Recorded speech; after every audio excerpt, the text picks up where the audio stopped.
Hi guys! So ito na ang ating inaabangang Canada vacation, no? And technically ang flight namin ay madaling araw pa. Pero kasi yung flight namin ay Chicago pa. So magdadrive kami doon. And syempre hindi namin masasama ang aming Jasmine. And so samahan nyo kung i-drop siya.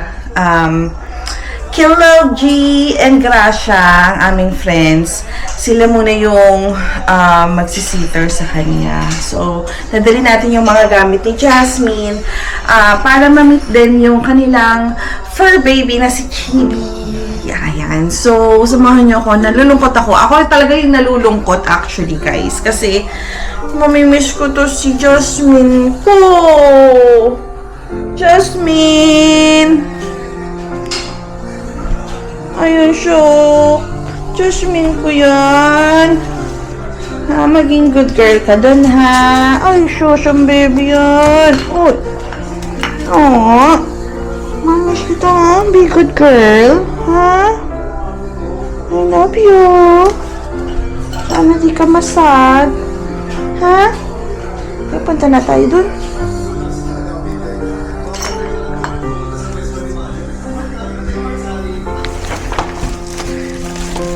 Punta na tayo, guys. Kakatok na tayo.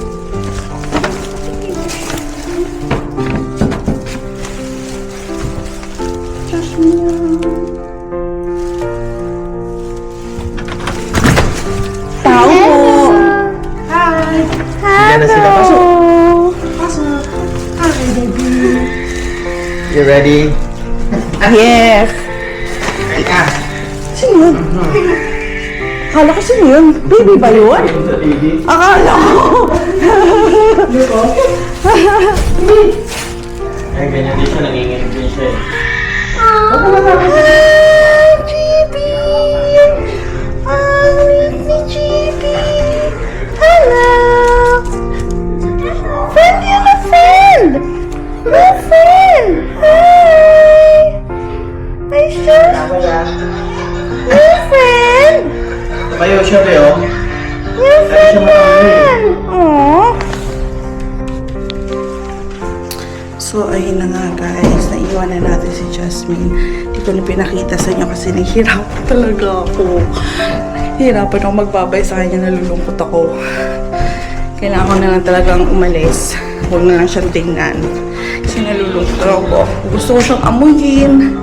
Yung gano'n, mamimiss ko yung amoy niya. Pagyakap ko sa kanya. Pag matutulog siya.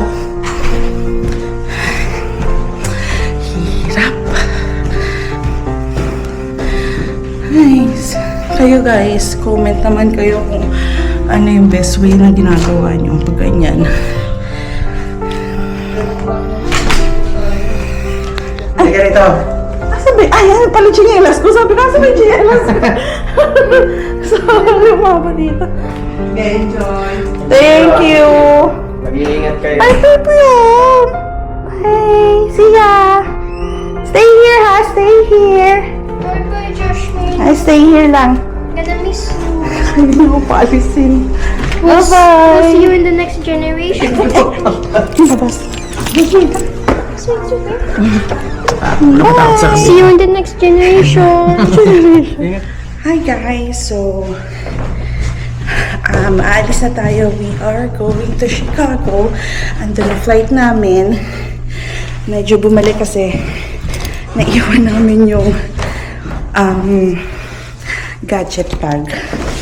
No, so hindi pwedeng maiwan yan kasi importante. Importante na. Paano tayo makapag-vlog, diba? So, 3 hours drive to Chicago. We are going to O'Hare. And then, we have layover sa Denver. Then, Edmonton kami. Yan. So, andito na kami. Ayan. Sila Daddy. Oh my God. I'm sorry. And let's see. Move here. Nakapag-pray na rin kami dahil nga on the way na kami sa gas station. Tas salang ko na alala na wala tong pang vlog ko na iwan. So ayun guys, samahan niyo kami. Bye! Injustice and all these different things that can affect your mental in the biological dimension. But we're also connected to something else. Already, CST. All the things. Dito na kami sa Chicago. Schools, call it a bunch of different things. I think calling it anything is a problem. We don't know what it And kakagising ko lang din kasi inantok na dahil nag-work pa ako bago yung biyahe namin talaga. So, ayan. So guys, ayan, O'Hare na tayo. 3 minutes away. And first time namin dito sa O'Hare. Napakalaki din palang airport din talaga nito, no? Explain ko bakit sa inyo mamaya, no, kapag nasa airport na tayo, bakit kami nasa O'Hare instead of sa Indianapolis, no? I mean, alam ko mga moms, may magtatanong sa inyo na nasa Indiana naman kayo, may airport kayo, bakit hindi na lang kayo sa Indiana? Ba't kayo nasa O'Hare? No? Sagutin natin yung mamaya. Pero ngayon, dahil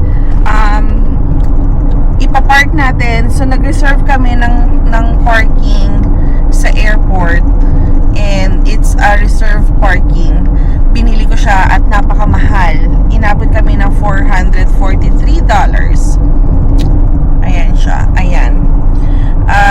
Kasi nasa main parking terminal siya. So terminal 1 kami, nasa terminal 1 mismo yung parking. Sold out kasi yung mga malalayong parking area, which is economy na tinatawag nila, na mas cheaper, na would cost you about $280. Yun, $250 to $280. Ang nagpamahal guys dito ay tax ni Chicago. So technically parang nasa 280 something pa rin siya kung hindi siya by reserve, kung gusto mong mag-take chance na walk-in lang. Pero kapag sold out, wala, maghahagilap ka, diba? So medyo less hassle, ayokong mainis, diba? So kailangan magpa-reserve tayo. So ay pakita ko sa inyo, ito na yung area ng Terminal 1. Ay, expressway pa rin tayo. Pero ongoing na tayo na papunta ng Terminal 1. 2 minutes. Ayan, 2 minutes. Terminal 1 Level 4. Sige, diretso pa nakalagay. Diretso ba? Hindi ba parking dito? Terminal 1. Hindi yan economy parking. Sa Terminal 1. Departure mo. Ikot na lang tayo. Oo, ikot na lang tayo. May matatanungan naman tayo dyan. So guys, parang Tanggal tayo sa parking dapat. authorized commercial vehicles only. Arrival.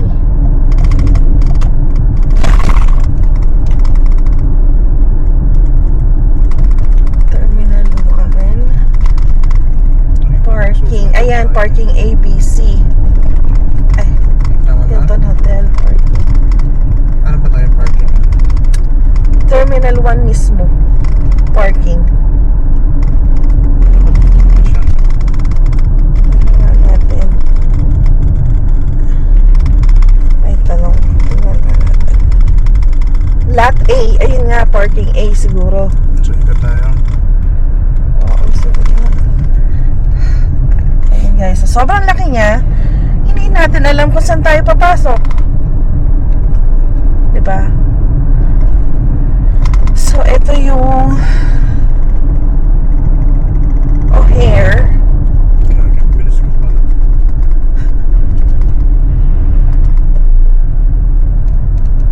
Nasa Terminal 3 na tayo. Hanggang Terminal 5 to. Return to arrival. Daily parking. Hilton parking tayo. O, andun, ay, hindi sa Hilton, pero andun tayo sa daily So parking. terminal 2 na tayo. A.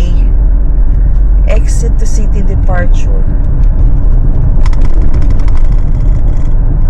Ito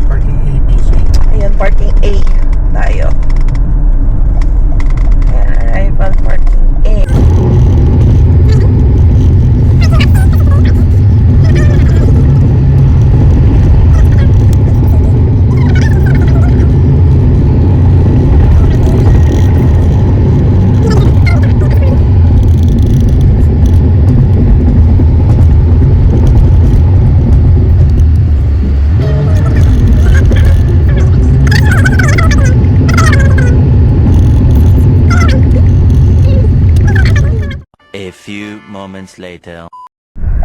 Sige lang, boy. Huwag ka nervyoso, boy. Nasa gilid tayo. Isipin mo nagka-clutch ka. Charot. Hi guys, so meron tayong hassle dito sa parking. Kanina pa kami paikot-ikot at di namin maintindihan kung saan. And good thing, eto may number dito sa assistant ng parking lot B. Tinawagan na namin.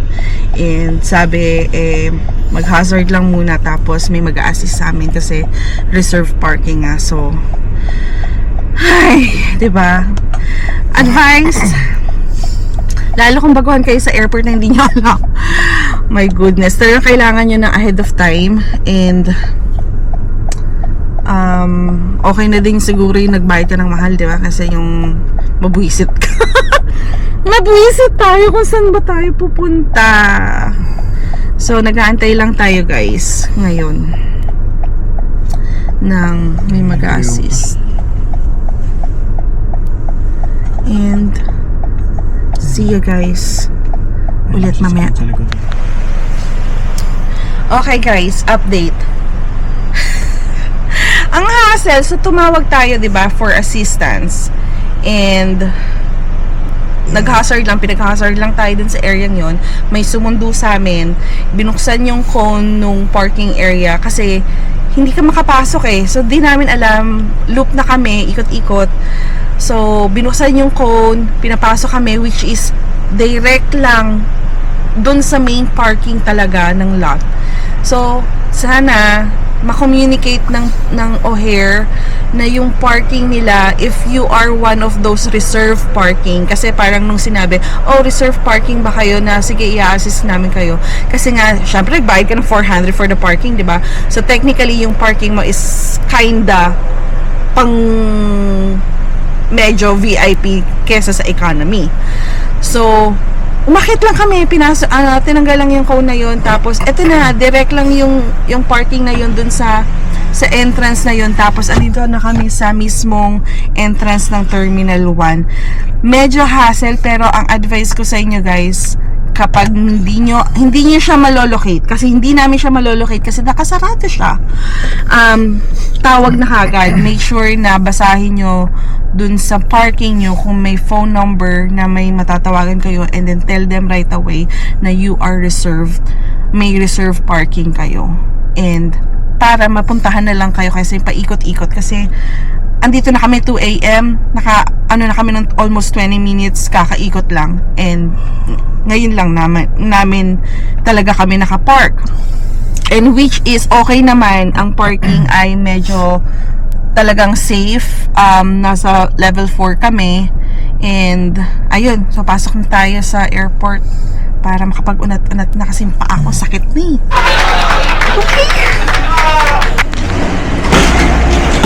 Okay, we are in Terminal 1. This is it guys, this is it. Terminal 1 here. Let's just follow. Ito pala yung pay for parking here. Ata. And these are the departure.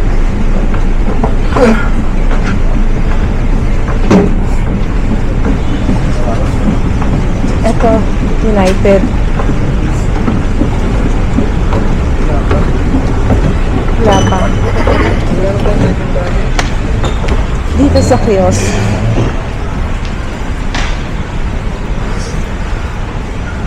Deport na. Scan to the app. Ay, out of service. Out of service. Ihi na doon na. Sige. Oh. Ay, kasi gaganon ka lang naman, di ba? Ihi na sila, guys.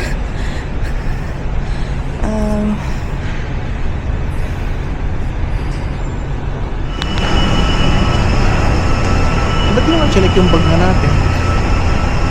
Sige, mag-vlog ka. Hindi naman. So guys, nakakatawa.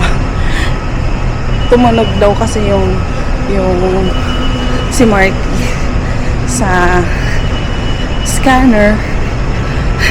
Parang tanging bata. Stressful daw. Jasmine. Ano? Oh, stressful daw ang bata. So, boarding na kami. Guys, doon pala, since mga immigrant tayo, di ba? Green card holder. Medyo natagalan din kami sa boarding pass kasi yung staff, hinihingan kami ng ETA. And of course, dinouble check ko yan. Since 2022, exempted na ang mga lawful resident. And kabilang tayo doon na hindi na natin kailangan yung ETA. So, gusto niya kasi mag-kiosk lang kami. And tinry niya i-input yung green card information sa counter. And naging okay naman din after. Yun. So, heads up lang na pag pinilit kayo na kailangan nyo kumuha ng ETA, pakita nyo yung website ni Canada na we are exempted for that ETA. Hindi na natin yung kailangan. Ayun, so nabigyan kami ng boarding pass and then papunta na kami ng boarding sa gate namin. Okay.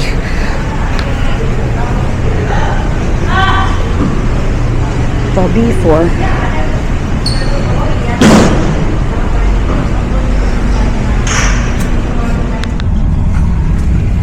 hi guys, so nasa United Airlines kami, mapakasikip. Malaki lang talaga kami, pero ano ba, para siyang AA pero maliit nga lang talaga, siguro dahil domestic. Tingnan natin ang airport. Okay. Hi.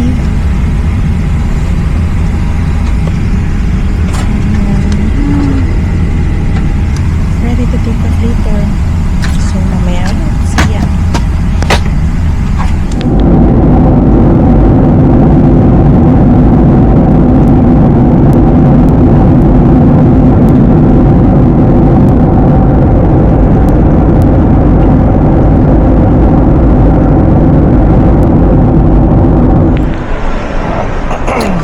Okay guys, andito tayo sa Denver at mas malaki, mas malinis ang airport nila rito. Antayin natin ang aming barkada, mainimit kami and friendship namin to since sa Pilipinas pa, since wala pa si Marty, friendship na namin yan. So, mimit namin siya dito kasi ang flight namin to Canada ay 12 noon pa. Ayan. So, here's Denver, Colorado's airport.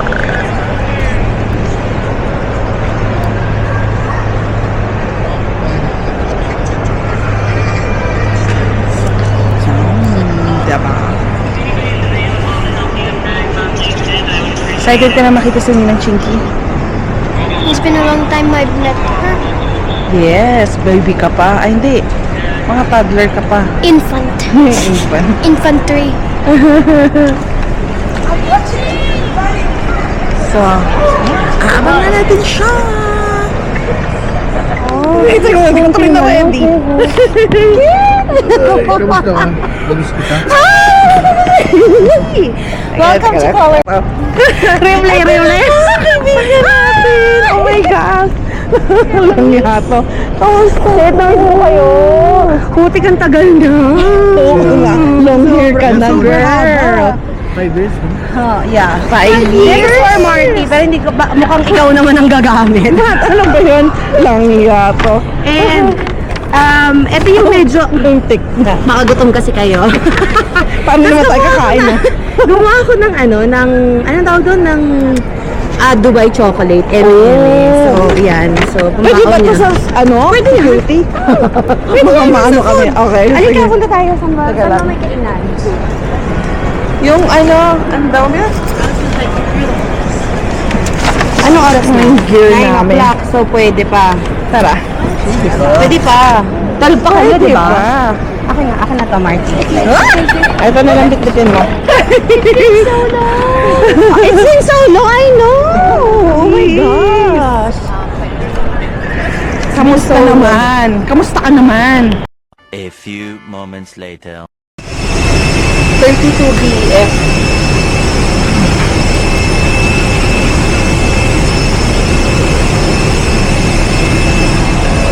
Down to Edmonton.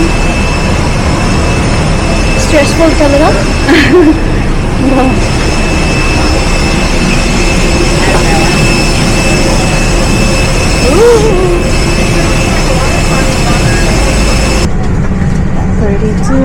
On your left. Oh, iwan mo na yan dyan. Pasok ka na sa loob.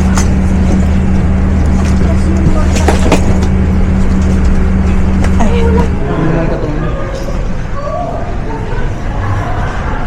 Welcome to Canada! So, andito na kami.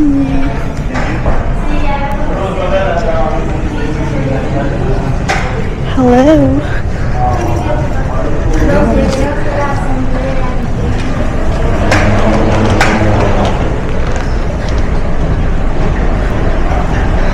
And syempre, sasakay tayo sa Pantamad. Diba? Sasakay tayo sa Pantamad.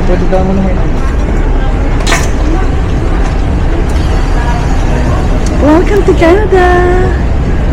How was your flight? It's a long flight, long and tiring flight. I was bored. The flight was kind of bad because there were so many kids crying. Mama, mama, papa, papa. That's okay. Sobrang ano. Ganyan talaga, anak. Ganyan ka din nung maliit ka. Hindi, babe ka nun eh. Yes. So, mag-immigration muna kami. And then, my brother will pick us up. So, kitain natin siya. Naka-fix yung hair ko. Canada!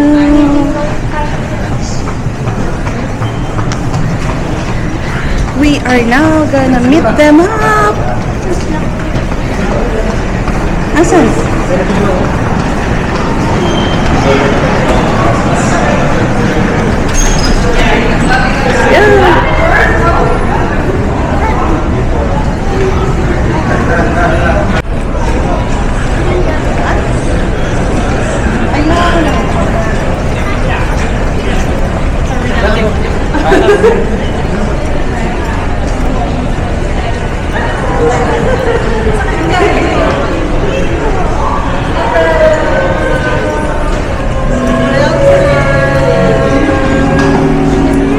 Welcome to Canada!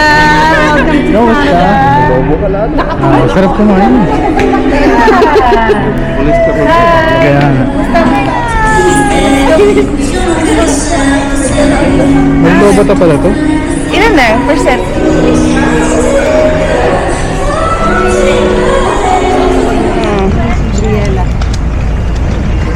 Yeah! Dito na tayo! Welcome to Edmonton. Yes! Hindi naman. Mahangin pa rin naman. Oo. Oops, may sasakyan. Okay. Go.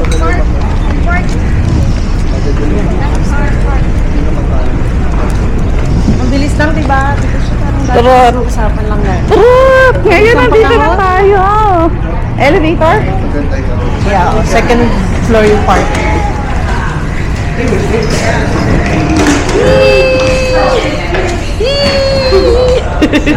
Si Kuya! Si Labria! And si Baby!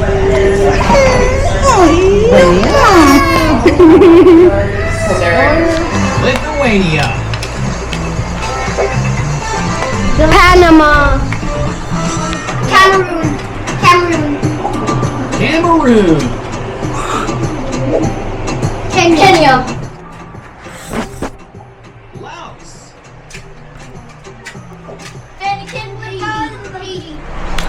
Hi guys! So, yon ang aming day 1 or flight namin to Canada. So, from Indiana to Chicago and why we chose Chicago is I am trying to be cheap, pero lesson learned, if you are trying to be cheap, it's not really affordable. Naging even lang siya kasi you have to pay for the parking and etc. No? So, just get some good deals na lang sa kung saang malapit na airport sa inyo, kasi yun yung for me is the best thing to do. And so Chicago, we had a layover in Denver, and we had a long layover there na kaya we're able to meet our good friend Chinky Moy. And then from Denver, which we really like the airport in Denver. Very organized, clean. And then what else? From Denver to Edmonton, naging smooth din. I like the United Airlines service to Canada. Pero from Chicago to Denver, medyo hindi ko bet kasi hindi ko, paano ba? Medyo masikip, medyo madumi, hindi masyadong maintain yung aircraft. Siguro depende kasi nga iniikot lang naman siguro yung flight na yun, no? Pero yun, and then arriving here in Edmonton, for you guys, sa mga immigrant na with Philippine passport, they will not, hindi kami nag-undergo ng immigration actually, na interview, not at all. They just check our green cards, ask for how long we stayed, saan kami magsistay, what are we gonna do here, and then that's it. We just exit custom declaration, and that's it. Sobrang simple. And you don't need to do the ETA. Because in their website, as of 2022, all of the green card holders are exempted for that ETA if you are trying to, or if you are planning to visit Canada. Ayan. So, yun ang ating mga lessons for our flight here in Canada. And now, we are so tired and we are about to sleep now. So, tomorrow, samahan nyo kami for our next adventure. We are going to downtown Edmonton to visit this city, and syempre pupunta tayo kay Jollibee na nakakamiss, diba? Syempre hindi pwedeng mawala si Jollibee kung pupunta sa mga ganitong lugar. And of course, we are going to try Tim Hortons because of course, Tim Hortons is the coffee of Canada, diba? Ayan, so guys, good night!